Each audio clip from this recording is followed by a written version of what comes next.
Anyong. So, paano nga ba mag-memorize ng days of the week? Sino-sino ang mga yon?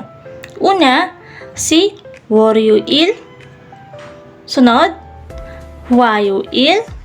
Pangatlo, 수요일. Pang-apat, 목요일. Pang-lima, 금요일. Pang-anim, 토요일. At the last, si 일요일.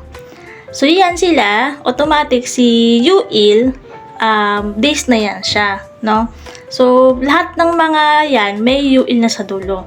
So, i-memorize na lang natin dyan, sino? Yung mga nasa first syllable. Si Monday, siya si 월. Si Tuesday, siya si 와. Si Wednesday, siya si 수. Si Thursday, siya si 목. Si Friday, siya si 금.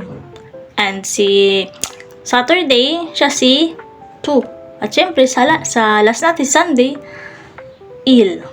So, yan na lang yung i-memorize nyo yun. Ito na magkakasunod-sunod sa first syllable. Yan na lang i-memorize nyo. So, idugtong nyo na lang si il na nasa dulo.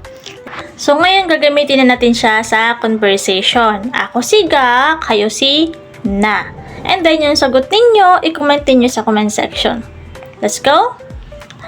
오늘은 무슨 요일이래요? 잘했어?